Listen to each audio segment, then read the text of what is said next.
नमस्कार मित्रांनो, जय हिंद. मी आज तुमच्यासमोर व्हिडिओ करण्याचं कारण आहे की हा व्हिडिओ मी आदरणीय सोनमजी वांगचुक यांच्या समर्थनार्थ करत आहे. त्याचं कारण असं की आता सोनम वांगचुक उपोषणाला बसून जवळजवळ 18-19 दिवस होत आले. पण शासनाकडून कोणत्याही प्रकारचा दूध किंवा कोणताही मध्यस्थी त्यांना भेटण्यासाठी आलेला नाही किंवा त्यांच्या तब्येतीची विचारपूस केलेली नाही. तर त्यांची मागणी ही रास्त आहे की विद्यार्थ्यांच्या भविष्यासाठी त्यांची ती मागणी आहे. भविष्य चांगलं झालं पाहिजे यासाठी ती मागणी आहे.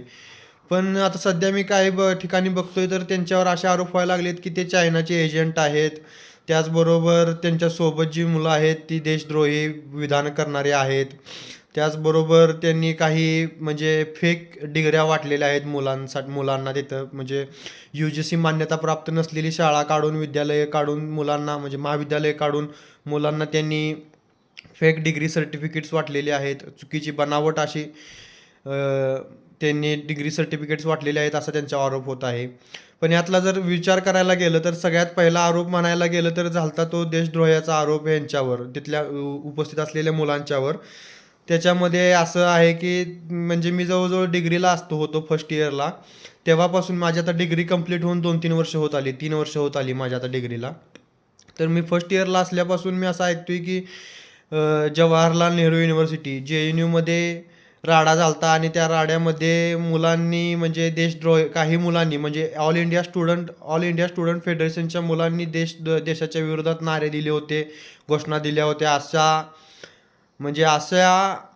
बातम्या ऐकत होतो मी आणि त्यांच्यावर कारवाई होणार अशा देखील बातम्या ऐकत होतो. त्याच्याबद्दल कन्हैया कुमारांना सुद्धा म्हणजे त्रास झाला होता. पण मी तेव्हापासून ऐकतोय तर त्याचा अजून काही म्हणजे काही पुरावे सापडलेले नाहीत. काही म्हणजे त्याच्याबद्दल काही ॲक्शन घेतलेली नाही.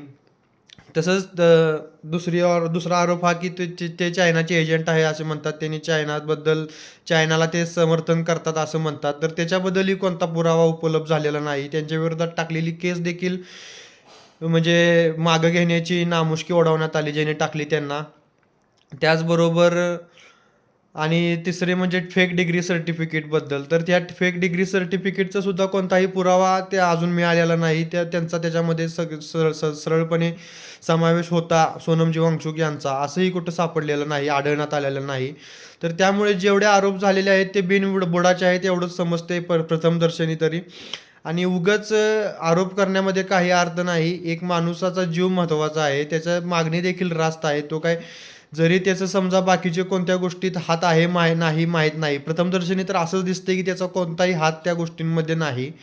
तरीसुद्धा नाहक पद्धतीने त्रास देण्यासाठी किंवा एखाद्याचं म्हणजे चरित्रहनन करण्यासाठी अशा पद्धतीचे जे आरोप होत आहेत ते झाले नाही पाहिजेत. आणि महत्त्वाची गोष्ट म्हणजे एका माणसाचा जीव महत्त्वाचा आहे. त्याची मागणी रास्त आहे. त्याला साथ दिली पाहिजे शासनाने. त्याच्यासाठी जी योग्य ती कारवाई आहे ती केली पाहिजे. नीटचा पेपर वारंवार लीक होऊन सुद्धा जर तुम्ही तुमच्या मंत्र्यांची पाठराखण करत असाल तर ती योग्य नाही. BJPचे जे मंत्रिमंडळात बसलेले मंत्री आहेत धर्मेंद्रजी प्रधान यांचा ते राजीनामा मागत आहेत. त्यांचे ते स्वेच्छानिवृत्तीपत्र मागत आहेत. सोनमजी वांगचुक हे धर्मेंद्रजी प्रधान यांचं स्वेच्छानिवृत्तीपत्र मागत आहेत. तर त्यासाठी हे सगळं उपोषण चाललेलं आहे. तर त्या शासनाने याचा विचार करावा आणि नको ते आरोप न करता जी योग्य कारवाई केली पाहिजे ती करून सोनमजी वांगचुक यांना आणि त्यांच्या रूपाने सर्व तरुणाईला त्यांनी न्याय मिळवून दिला पाहिजे. एवढीच माझी मागणी आहे. एवढं बोलतो आणि थांबतो. जय हिंद, जय भारत.